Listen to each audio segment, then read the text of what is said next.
Bonjour Christelle. Bonjour Tom.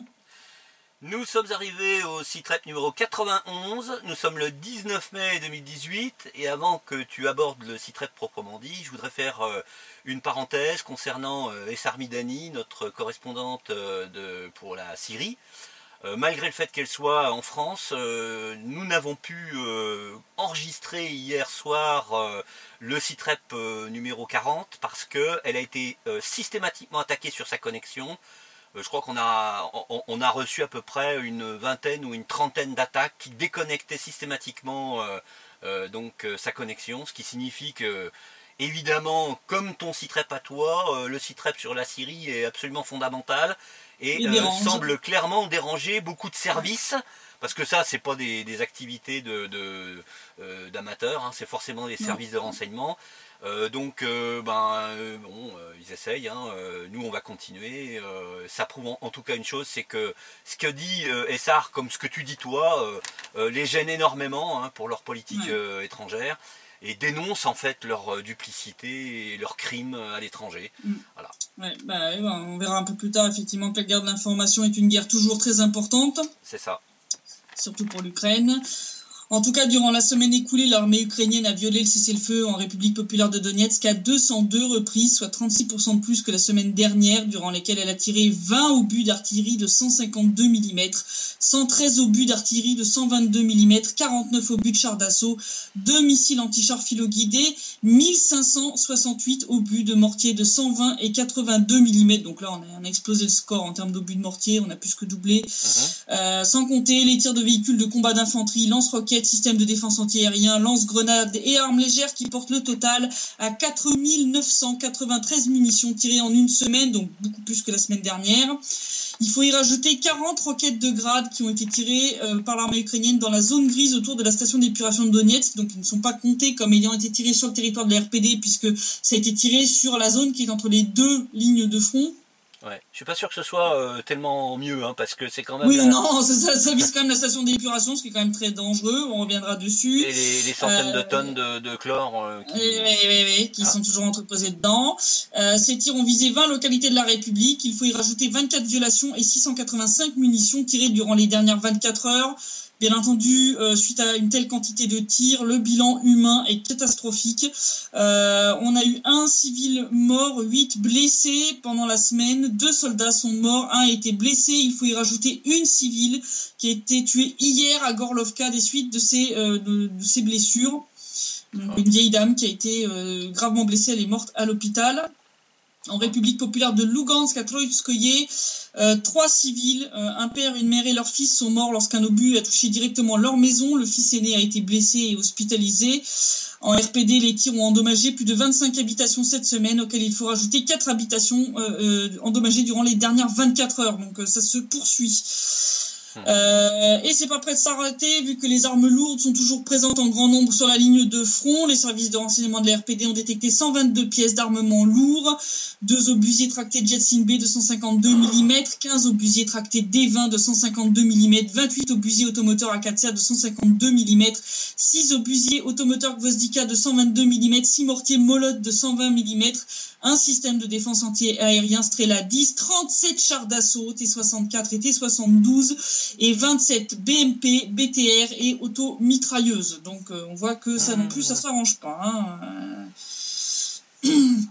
Parmi les soldats morts cette semaine se trouve malheureusement le commandant de l'unité Pietnashka, Oleg Mamiev, surnommé Mamaï, qui a été tué donc le 17 mai au soir, donc avant-hier. Il est en train de mener la rotation de ses hommes sur les positions de son unité située dans la zone industrielle de Promka, entre Avdeïevka et Yassinovataya. Il était accompagné de journalistes de la société de radio et de télévision russe VGTRK. L'armée ukrainienne a ouvert le feu à coups de lance-grenades automatiques sur les positions. L'une des grenades a explosé au-dessus de la tête du commandant Mamaï, lui infligeant de graves blessures.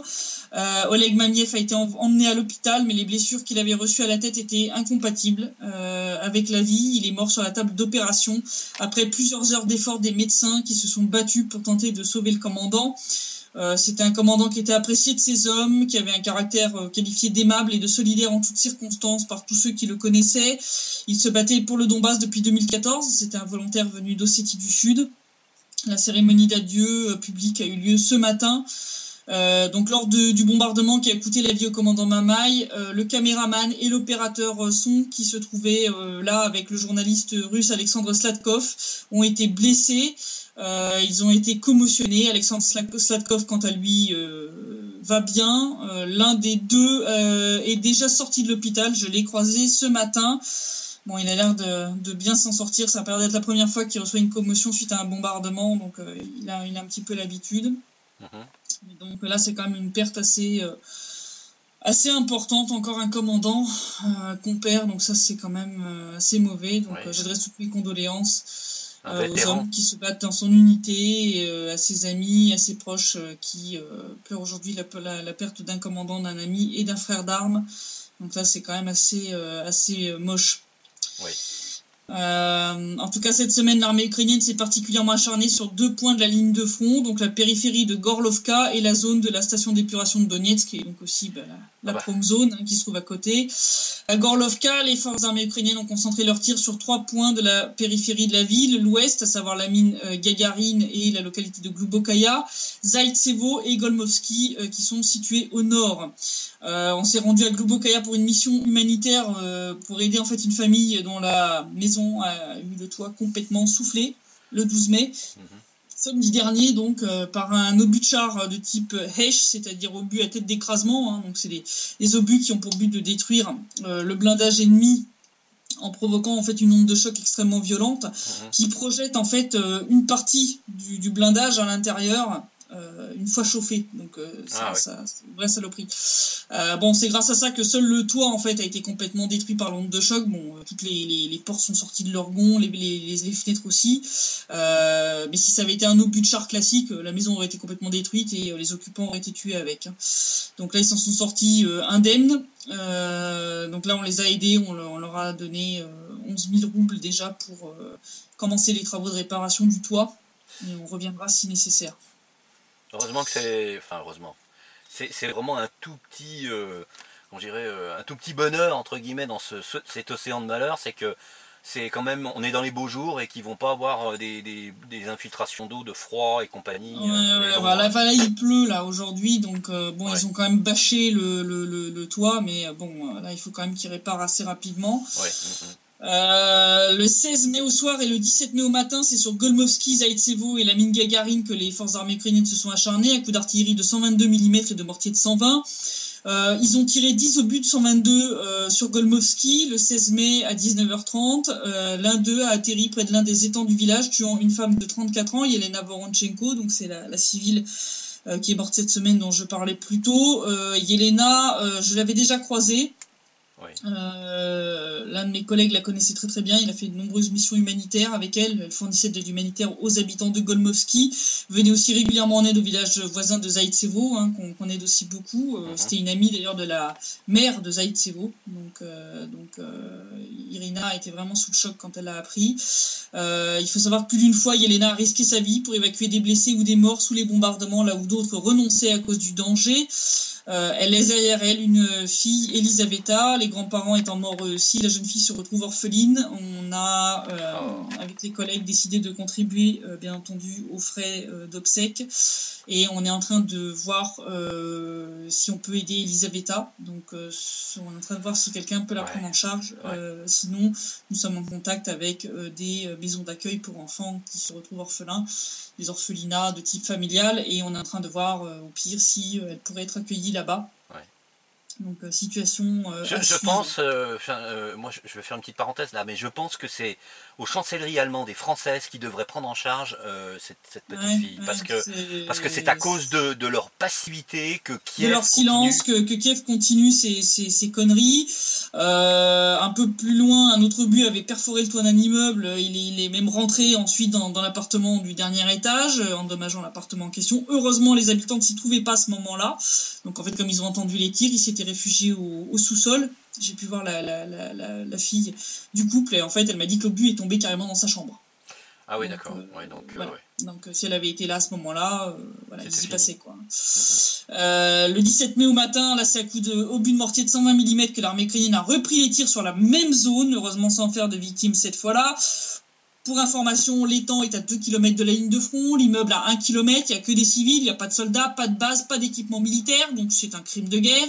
Il n'y a rien qui justifie ces bombardements. Ouais. On ne peut même pas parler d'erreur de tir.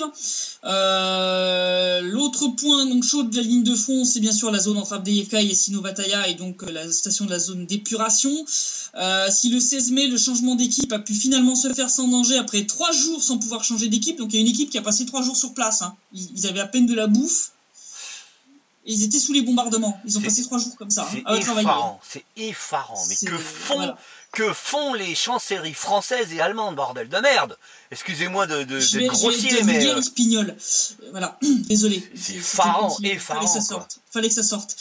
Ils attendent que les 200 L'armée ukrainienne donc, a repris le 16 mai ses bombardements sur cette zone dès le soir venu. Donc c'est là qu'ils ont tiré 40 roquettes de grade et 10 obus de mortier de 82 mm sur la zone entourant la station. Heureusement sans la toucher. Ouais, 200 tonnes de chlore, prêt à exploser, c'est ce qu'ils cherchent, c'est évident. Hein. C'est bien sûr. Hein. Les tirs de grade m'ont été confirmés par des habitants du quartier d'Oktyabrysky, donc qui est dans le nord de Donetsk, qui m'ont confirmé avoir entendu le bruit très caractéristique des grades depuis Avdiivka vers 21h. Donc c'est pas une vue de l'esprit du commandement opérationnel de l'armée de la RPD. Non, ça m'a été confirmé par des habitants, des gens que je connais, des amis, qui ont entendu le zwoosh très particulier des tirs en cascade, du panier complet, donc 40 roquettes, tout va bien. Et le 17 mai au matin, donc le nouveau changement d'équipe qui devait avoir lieu n'a pas pu se faire après que l'armée ukrainienne ait de nouveau ouvert le feu dès 10h20 près de la station d'épuration, alors qu'un bus contenant 30 employés était déjà en route pour la station. L'OSCE a enregistré cette violation du cessez-le-feu. Suite à ça, d'ailleurs, Hoog s'est pointé ici pour essayer de calmer le jeu, parce que là, il voit bien que c'est en train de partir en couille. Ouais, mais alors je crois que c'est peine perdue à mon avis. Je pense que c'est assez, je pense aussi. La situation de la station d'épuration a été abordée lors des groupes de contact qui sont réunis à Minsk cette semaine. Les représentants de la RPD au sein du CCCC ont rappelé que la station a été prise pour cible par l'armée ukrainienne déjà 253 fois, le personnel 4 fois, que plus de 353 impacts ont été enregistrés sur le territoire même de la station d'épuration, que cette dernière a déjà dû être mise à l'arrêt 32 fois. Ils ont aussi soutenu l'idée de la MSS de l'OSCE de faire reculer les positions et les armes à 1 km de la station d'épuration et de prévoir un mécanisme de punition judiciaire pour ceux qui enfreignent le cessez-le-feu afin d'éviter que la partie ukrainienne ne sabote de nouveau le processus, parce que c'était prévu il y a plus de 2 ans en arrière, oui. Et ce qui a fait que nos gars avaient reculé et que l'armée ukrainienne avait avancé. Voilà. Donc, on continue. Donc bien sûr, suite à ces tirs réguliers et meurtriers des derniers jours, sur plusieurs points du front, le commandement de l'armée de la RPD a dû se résoudre à autoriser à ouvrir le feu en retour pour neutraliser entre autres les postes de tir des forces armées ukrainiennes responsables de toutes ces victimes. Alors là, je vais te dire, je pense qu'il y a pas mal de gens qui nous écoutent là, qui doivent se dire enfin une réplique. Parce que là, j'ai eu des commentaires comme ça sous l'article, donc oui, je sais bien que beaucoup de gens s'attendaient à ça depuis longtemps et le voulaient depuis longtemps, mais on a vraiment essayé de garder une certaine retenue jusqu'au dernier moment, mais là c'était plus possible. Les premiers tirs de neutralisation ont eu lieu contre les positions de l'armée ukrainienne d'où venaient les tirs récents contre la zone de la mine Gagarine. La première station de tir qui a été visée était située près du village de Tchigari, où l'armée ukrainienne tirait avec des lance-grenades automatiques, des lance-roquettes et des armes légères, non seulement contre les civils habitant sur le territoire de la RPD, mais tirait aussi au fusil sur les maisons des civils du village où ils étaient stationnés. Oui, non mais. Je pense qu'ils venaient d'avoir une livraison de vodka, les mecs, parce que. C'est ça, quoi. Donc, là, les soldats de la RPD stationnés près de Gorlovka ont utilisé à leur avantage le fait que leur position dominait en hauteur celle des soldats ukrainiens et ont ouvert le feu sur l'unité des forces armées ukrainiennes responsable des tirs contre les civils, tuant 6 soldats ukrainiens. La seconde position de tir neutralisée se situait près de la mine Yuzhnaya, c'est pas très loin de Tchigari. Donc avant-hier après-midi, les forces armées ukrainiennes avaient tiré au mortier depuis cette position contre la zone de la mine Gagarine, visant délibérément les civils. Les soldats de l'RPD ont là aussi utilisé des hauteurs, cette fois qui avaient été abandonnées il y a quelques jours en arrière par les forces armées ukrainiennes pour neutraliser l'équipe d'artilleurs ukrainiens qui tirait au mortier sans utiliser d'armes interdites. Je vais revenir après sur ces petites positions abandonnées il y a quelques jours en arrière. C'est très édifiant aussi. Cette fois, les tirs ont fait 4 morts, donc parmi les soldats ukrainiens, portant le total à 10 morts du côté des forces armées ukrainiennes. Donc, tir de réponse, 10 morts. On commence bien. En une journée, En une journée, on les a fait. Hein. Il faut y rajouter les 14 soldats morts et les 8 blessés lors de la tentative des soldats ukrainiens donc, de prendre de nouvelles positions, justement vers la mine Yuzhnaya, le 12 mai. Donc en fait, ce qui s'est passé, c'est que le 12 mai, on a eu 30 à 40 soldats ukrainiens, qui ont tenté d'avancer, de prendre nos positions. 9 sont morts le jour même, 5 ont été blessés. Donc, parce que les soldats de la RPD ont repoussé l'attaque, un coup d'arme légère. Donc suite à cette gabegie, en fait, non seulement ils n'ont pas gagné de terrain, mais ils ont même dû reculer. On les a obligés en fait à quitter ces positions qui étaient situées sur les hauteurs que j'ai mentionnées un peu avant. D'accord. Voilà. Donc c'est comme ça qu'on a pu en fait utiliser ces hauteurs pour mener des tirs de neutralisation sans utiliser d'artillerie. Donc comme ils n'ont pas pu évacuer leurs blessés correctement et puis qu'il y a eu ensuite des échanges de tirs continus pendant les 3 jours qui ont suivi, les pertes ukrainiennes se sont alourdies avec 5 morts et 3 blessés de plus. Voilà, ce qui nous fait donc un beau total pour la semaine de 24 morts et 8 blessés au combat parmi les soldats ukrainiens. À la conclusion que je donnerais, moi, c'est fallait pas commencer, fallait pas tuer des civils, fallait pas bombarder quotidiennement le Donbass. Hein, maintenant, aller pleurer. Et puis tenter de faire une percée, puis au final vous avez reculé. Voilà. Il semble que cette tentative de percée a été lancée en prévision de la venue de Volker dans la partie du Donbass occupée par les forces armées ukrainiennes, que les soldats y étaient appâtés à coups d'argent. Ah oui. Mais bon, ça fait un gros flop, donc à mon avis ils recevront que dalle. Oui. Suite à ce désastre, la propagande ukrainienne a fait circuler des vidéos prétendant qu'ils avaient gagné. Hein. Bon, sauf que les vidéos en question n'ont pas été prises depuis le goulot de Tchigari, mais depuis une position bien plus en retrait, bien plus à l'ouest. Pour essayer de faire croire que leur délire était vrai, ils ont même utilisé des images qui avaient été prises en juillet de l'année dernière. Oh, qu'est-ce qu'ils sont malins. À l'endroit qu'ils prétendent avoir pris. Et qu'en fait, ils s'occupaient avant et qu'ils ont perdu maintenant. Voilà. Mais en fait, ça s'est vu, parce que c'était des images qu'ils avaient déjà publiées, donc il y a des gens qui ont reconnu en fait les images, et donc en fait, ils passent pour des cons. Voilà. C'est des pieds nickelés, hein, je veux dire, depuis le temps qu'on le dit. Hein, des cons, des assassins, enfin, ça va ensemble d'ailleurs. Souvent, les assassins sont des crétins. Hein. Voilà. Et donc, il faut rajouter à ce bilan déjà lourd pour les forces armées ukrainiennes la mort de plusieurs instructeurs de l'OTAN qui se rendaient sur la ligne de front près d'Avdiivka, justement. Le véhicule dans lequel ils se trouvaient a roulé sur une mine, tuant 3 soldats canadiens et 2 soldats américains. 3 des soldats ukrainiens qui les accompagnaient auraient été blessés. D'après l'armée de l'RPD, ce qui s'est passé serait pas un accident, mais aurait été délibérément organisé par le commandement ukrainien qui a envoyé le véhicule en plein champ de mine pour ensuite essayer de faire passer ses décès pour des morts au combat dus à des tirs d'unités de reconnaissance de la RPD. Le but est ainsi de justifier aller mendier encore des armes létales à l'OTAN. Voilà. On notera que l'Ukraine n'est toujours pas membre de l'OTAN. Hein.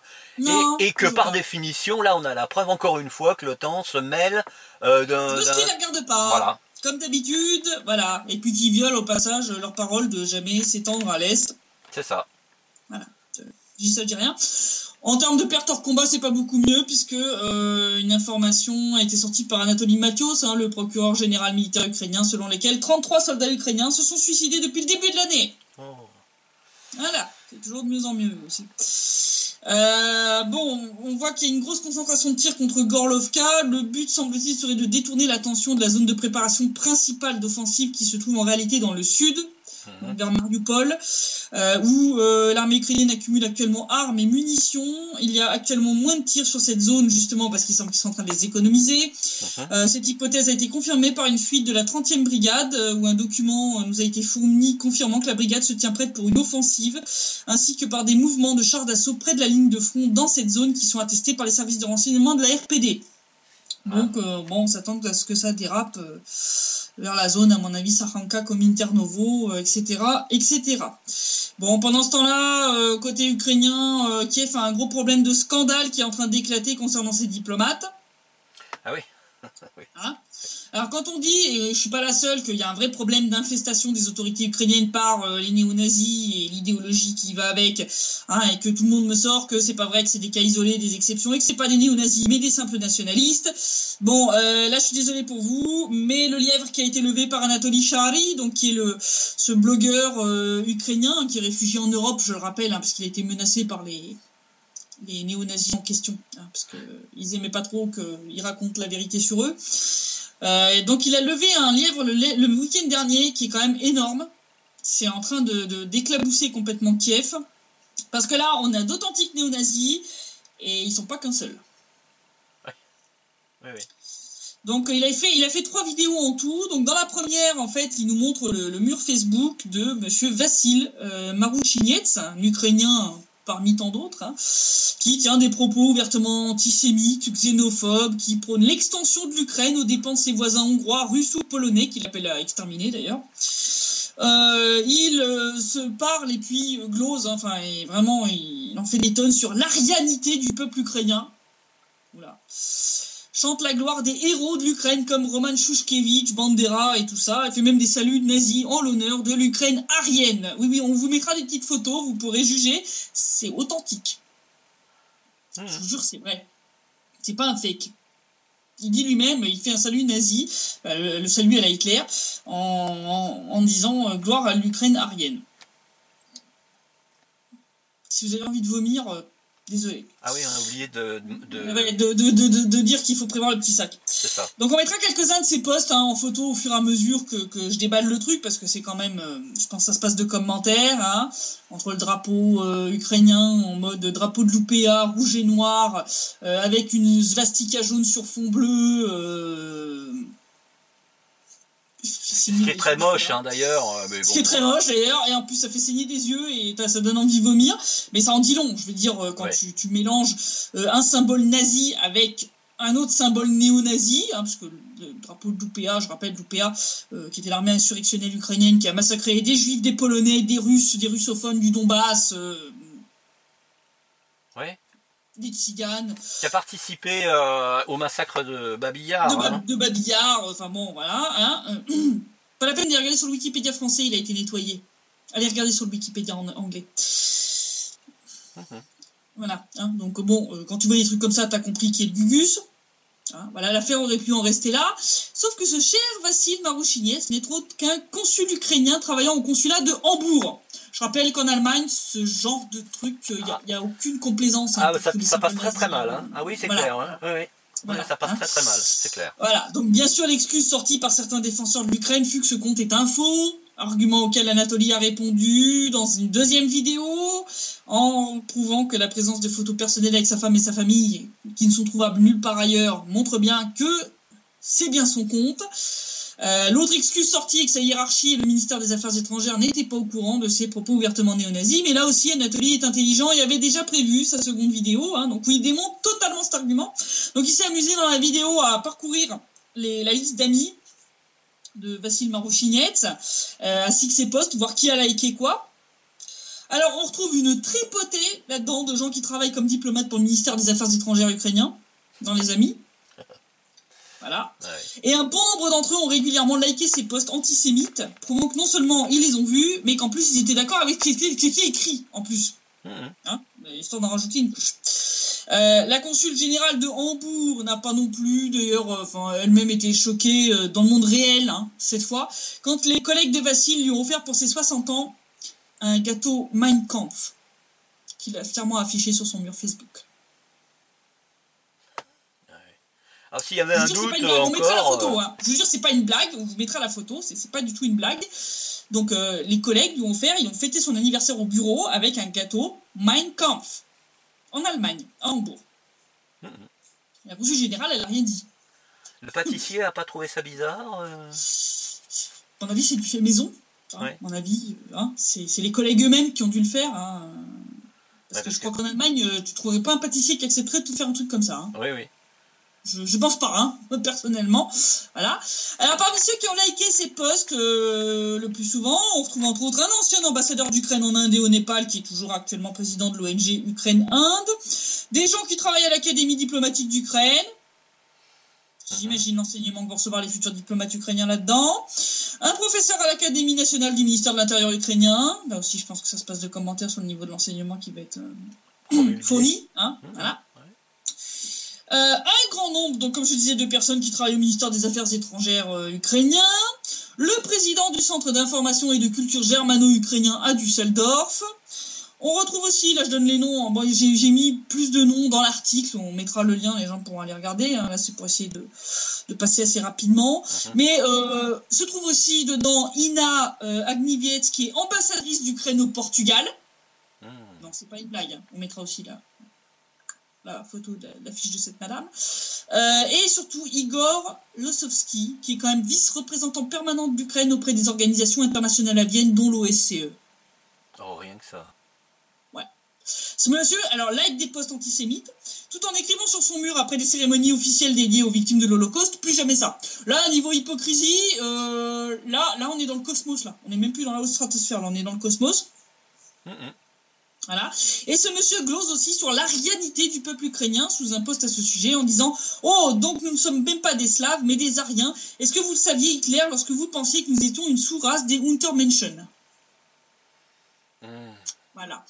Vous avez bien lu. Et ce monsieur est vice-représentant permanent de l'Ukraine auprès des organisations internationales à Vienne, dont l'OSCE. Tout va bien. Tout va bien. Voilà. Hein.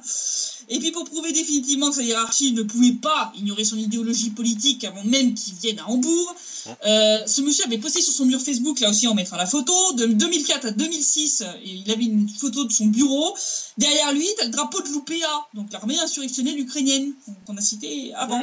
Voilà. Donc ses collègues savaient très bien quelle était son idéologie. Hein. D'ailleurs, il te dit dans le post Facebook en question qu'il s'agissait du drapeau de combat de l'Ukraine arienne.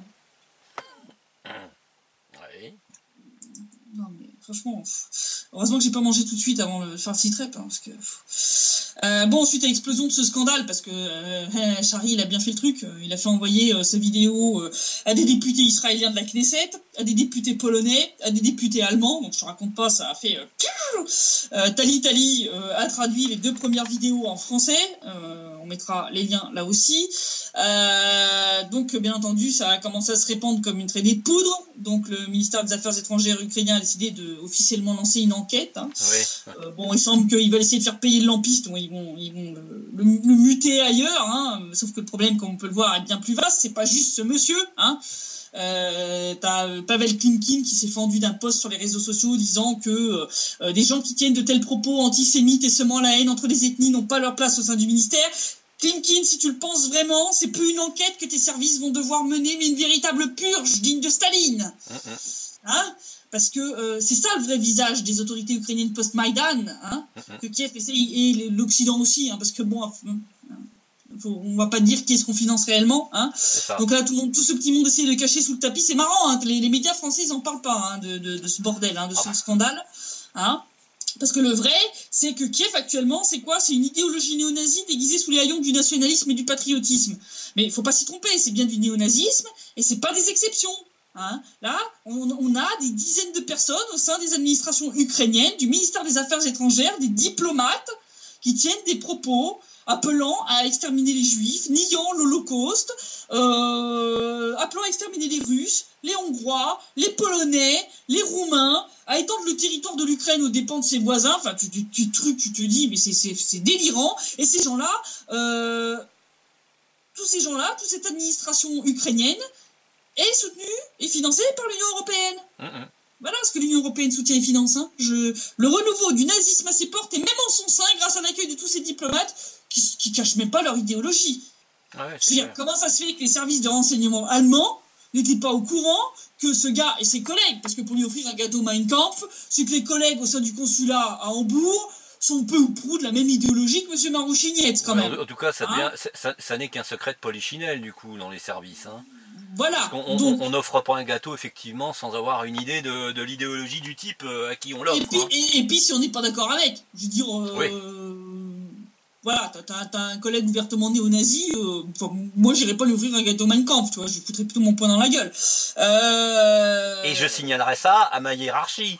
La hiérarchie. Bon, il semble que la consul, ça la gêne pas. Hein. Bon, le père de la consul générale est lui-même dans les amis Facebook de M. Marouchinietz, ça n'a pas l'air de le déranger non plus. Donc tout va bien. Tout va bien, dans le meilleur des mondes, c'est bien l'Ukraine. Et puis la preuve même de cette dérive complètement néo-nazie, c'est l'évolution désastreuse de la situation de la liberté de la presse Ah, oui, hein, oui. en Ukraine.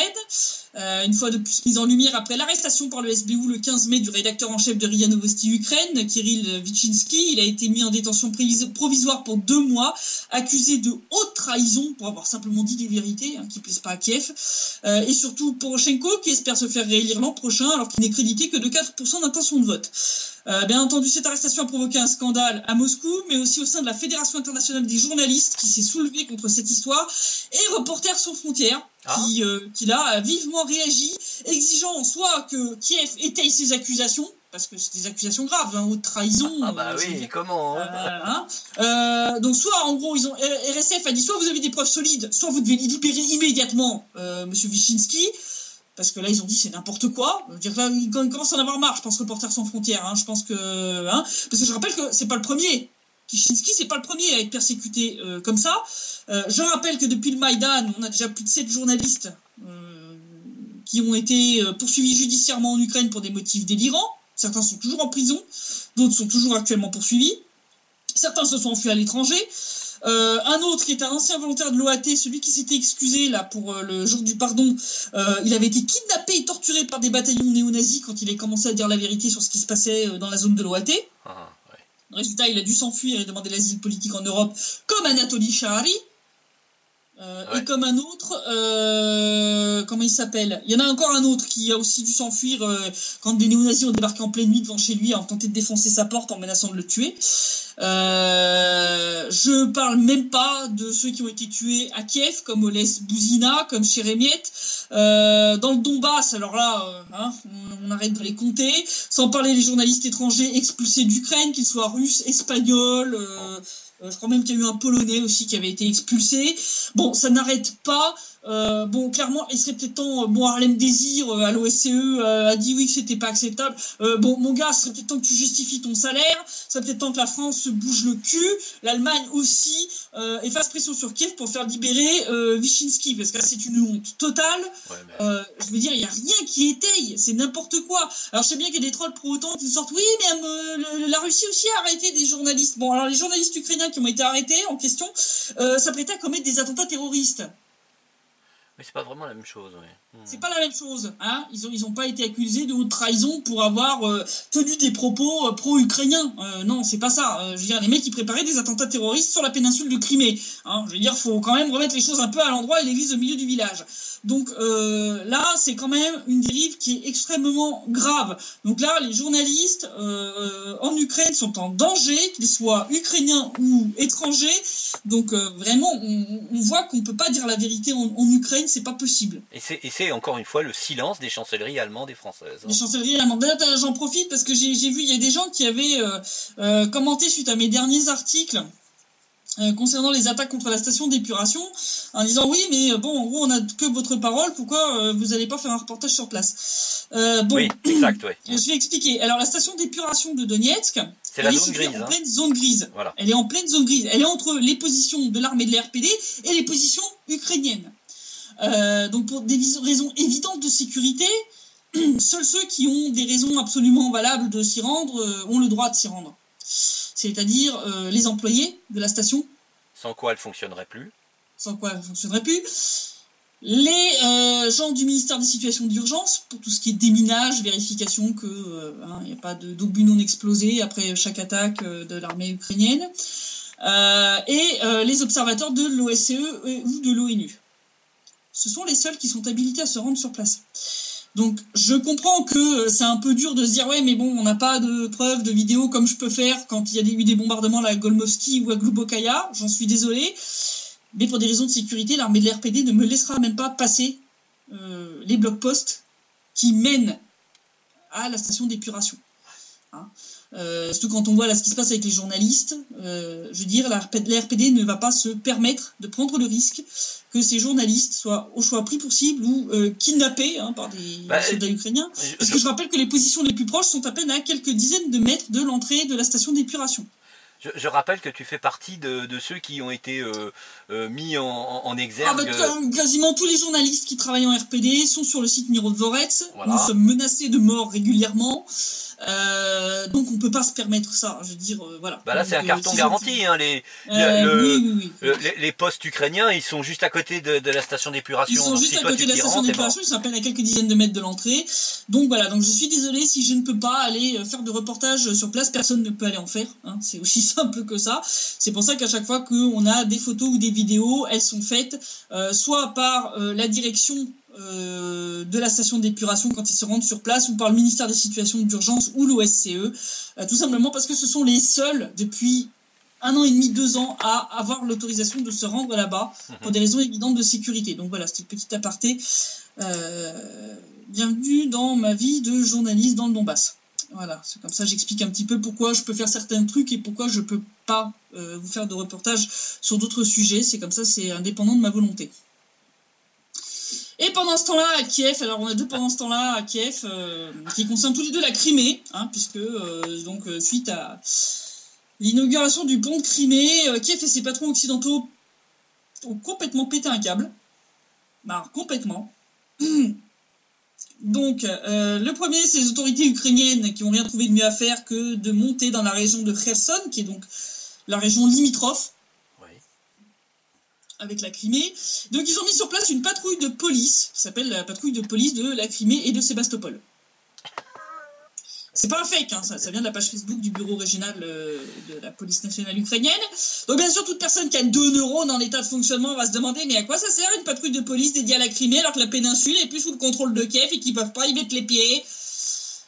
Et ben en fait, cette police va travailler au point de passage de la frontière avec la Crimée et prendra le contrôle des routes principales qui mènent à la péninsule. Je vois pas l'intérêt parce que tu avais déjà la police de Kherson qui pouvait faire ça. Donc c'est quoi l'intérêt de créer une patrouille spéciale?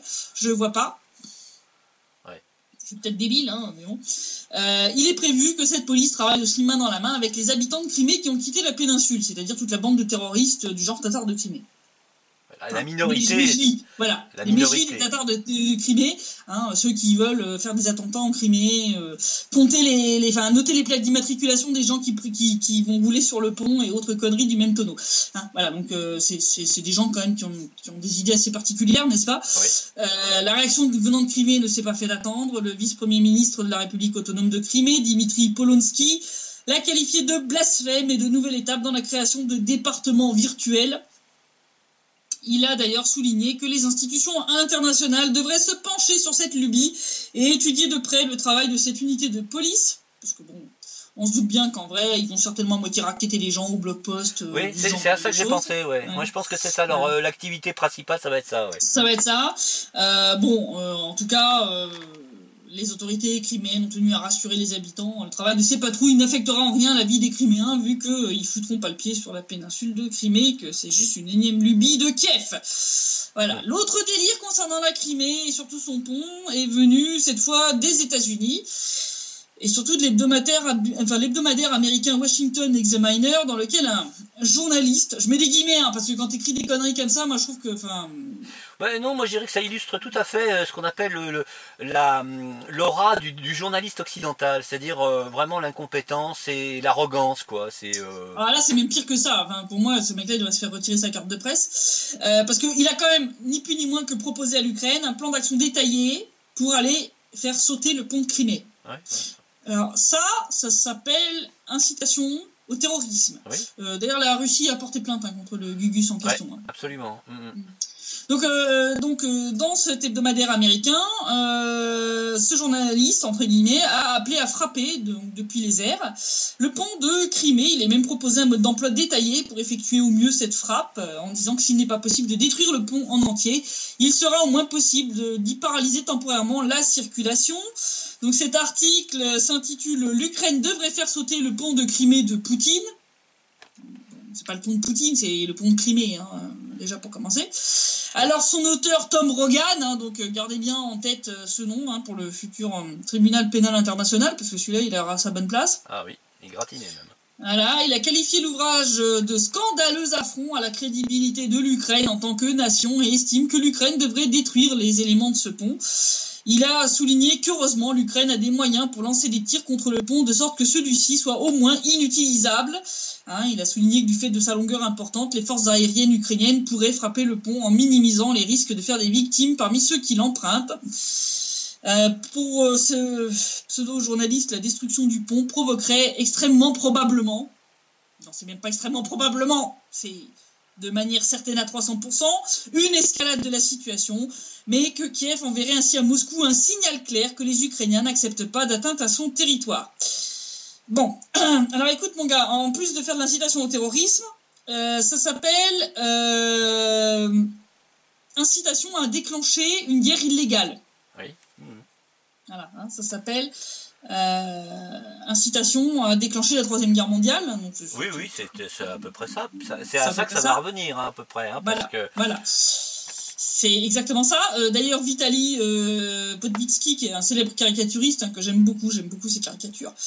On va montrer la petite caricature qu'il a fait à ce sujet. Il a parfaitement résumé le côté délirant de cette idée en images. Donc, je traduis ce qui est écrit en russe sur cette caricature. Donc c'est le journaliste américain qui dit: faites sauter le pont de Crimée, envoyez-leur un salut, c'est-à-dire un message, hein, pour dire voilà. Hein.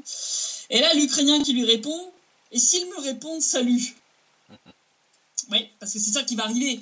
Hein. Je veux dire, si des avions ukrainiens ne serait-ce que s'approchaient du pont de Crimée, ils vont pouvoir goûter au S-400. Oui, c'est pas les S-300, hein. Voilà. C'est des S-400, hein, ça fait pas...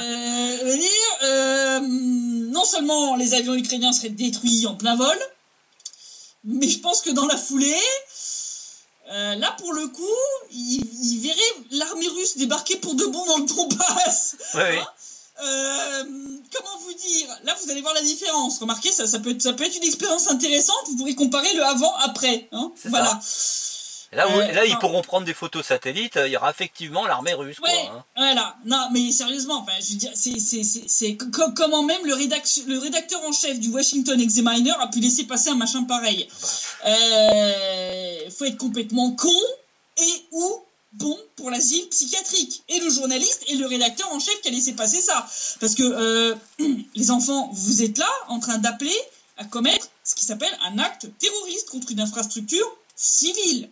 Ceci est interdit par la Convention de Genève. Je sais bien que vous en avez rien à foutre du droit international, mais le petit problème, c'est qu'à force d'essayer après de vous cacher derrière le droit international, tout en vous asseyant dessus joyeusement, le paravent, il est un peu abîmé à force de poser votre cul dessus. Hein. Un petit peu, oui. Il est plein de trous après, il marche plus bien.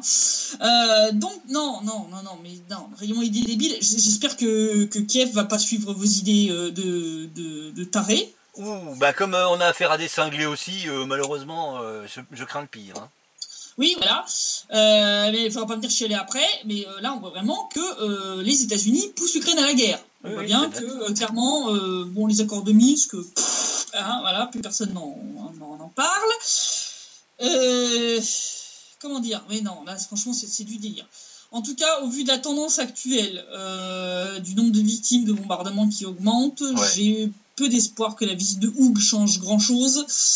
On s'attend ici clairement à une escalade assez bientôt, assez tôt.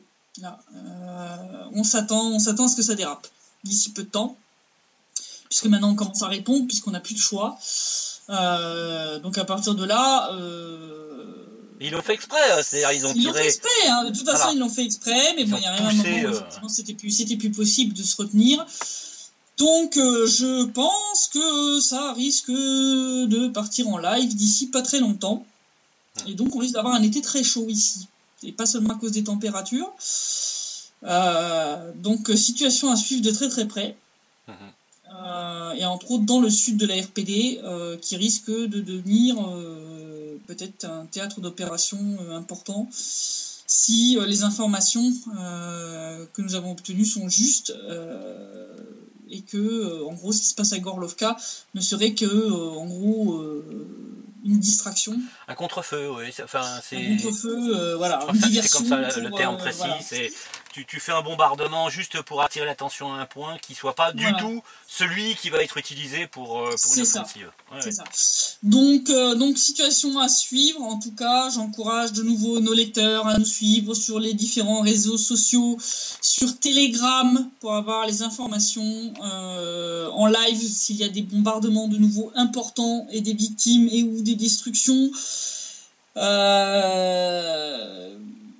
voilà, j'espère en tout cas qu'on ne sera pas coupé au niveau internet, qu'on va pouvoir continuer à faire notre travail. Et donc situation à suivre de très très près, comme le lait sur le feu dans les semaines qui viennent. Et donc je te dis, je l'espère que à samedi prochain pour le prochain SITREP. J'y crois de moins en moins avec le temps qui passe malheureusement. Hein. J'y crois de moins en moins aussi, mais bon, on va croiser les doigts et on va continuer à prier pour. Donc espérons que à samedi prochain. Merci Christelle, bonne soirée et merci encore pour ton travail. À bientôt. Au revoir.